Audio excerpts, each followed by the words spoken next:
Hello చెప్పన్నయ్యా. అప్పుడు ఎక్కడ వరకు వచ్చావు? చాలా మంచి రోజు పెట్టుకున్నారన్నయ్య. మీ ఇంట్లో గృహప్రవేశం, వరలక్ష్మి వ్రతం. అంతకన్నా గొప్ప విశేషం ఏంటంటే స్వాతంత్ర దినోత్సవం కూడా ఈరోజు. బయలుదేరుతున్నాను అన్నయ్య, వచ్చేస్తున్నా.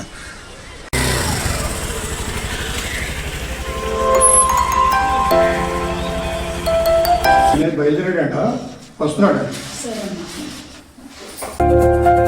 బాగా జరిగిందా? ఏరా తమ్ముడు, లేట్ అయిందేంటి? పడుతుంది కదా అన్నయ్య, కొంచెం లేట్ అయింది. ఇప్పుడు వెళ్ళారు లోపల.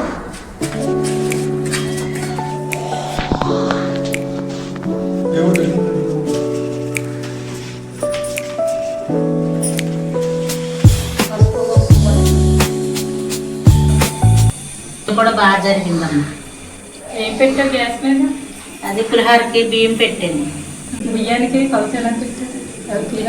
4 గ్లాసులు బియ్యానికి 8 గ్లాసులు నీళ్ళు వేసాను. అది ఉడికిపోయాక పులిహోర తయారు. ఉడికాక పులిహోర తయారు చేస్తాను. ఆరబెట్టి. ఏమ్మా ఏం చేస్తున్నారు స్పెషల్?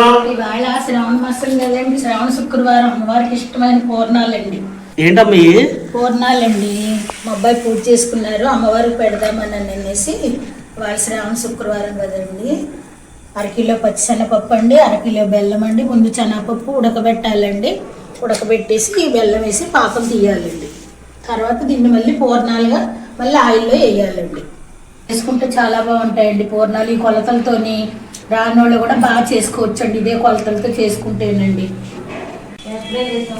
అంతేకాదండి, కుడుములు, పాయసం దేవుడికి చాలా ఇష్టం. ఇంకా వెరైటీలు కూడా చేస్తాం. పూలు వేయడానికి ఆయిల్ గ్యాస్ మీద పెట్టుకొని పూర్ణాలని పిండిలో వేసుకొని ఇలా పిండిలో వేసుకొని ఆయిల్లో వేసుకోవాలి. ఉంచి ఇలాగ పిండి అంతా పూర్ణానికి పట్టినట్టు చేసి చూసి మనం వేడెక్కిందా లేదా అనుకొని కొంచెం పిండి ఇలా వేసుకొని చూసుకుంటే మనకు తెలుస్తుంది.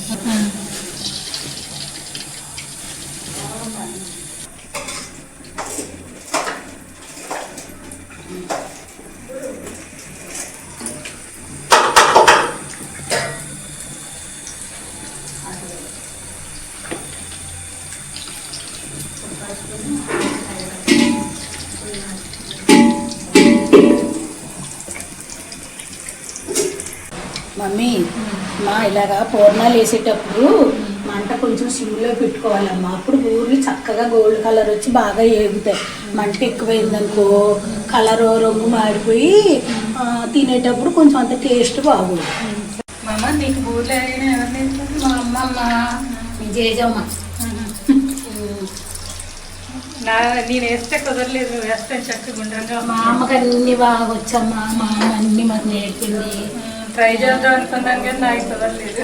మీ మమ్మీ కూడా బాగానే వేస్తుంది. మమ్మ ఈ ఊర్లో నిలవ ఎన్ని రోజులు ఉంటాయమ్మా? 5-6 రోజులు. ఎందుకంటే బాగా ముదిరి పాకం తీస్తాం కదా, పాకంలో బాగా ఉడుకుతాయి కాబట్టి పాడవ్వం. ఫ్రిడ్జ్లో వేస్తాను బయటే ఫ్రిడ్జ్లో పెడితే. మనకు కావాల్సిన పదార్థాలు: ఏడుశనగుళ్ళు,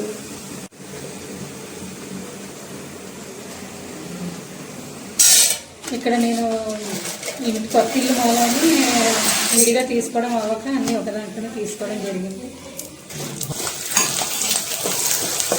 నాకు నచ్చినంత కరివేపాకు, మన 2 కేజీలు కాబట్టి మనం కొంచెం ఎక్కువగా వేసుకోవాలి కరివేపాకు.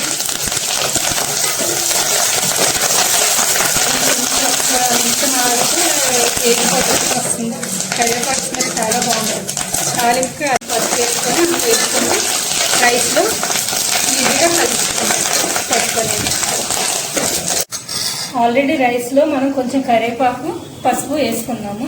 అలాగే తాలింపుల్లో కూడా కొంచెం లైట్గా పసుపు వేసి 1 నిమిషం ఇలా వేగించి వేసేయాలి. తాలింపులు ఇలా వేయగానే చక్కగా కలర్ తెలుసుకుంటుంది. ఇదండి ఇలా మొత్తం కలుపుకోవాలి. మనం కలుపుకుంటే కొంచెం పసుపు ఇందులో ఉంటుంది కాబట్టి కొంచెం రైస్ వేసుకొని ముందే చింతపండు గుజ్జు తీసుకొని రెడీగా పెట్టాను.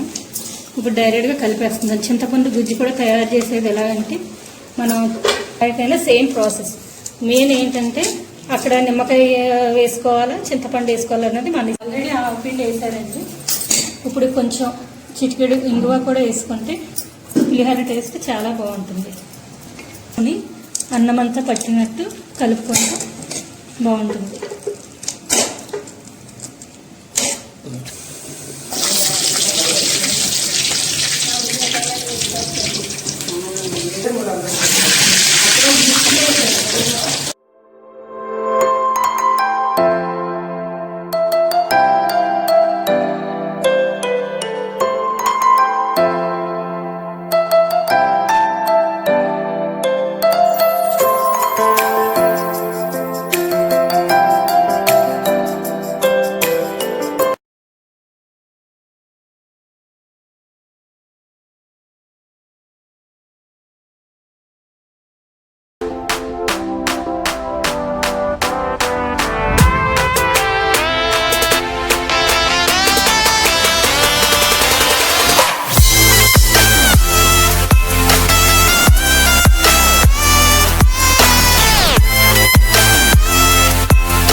మీ చేత్తో ఏం చేసినా చాలా అద్భుతంగా ఉంటాయి.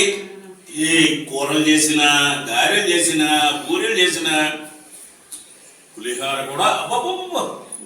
కానీ మా వదిన గారి కూరలు అబ్బబ్బబ్బా అదిరిపోయింది.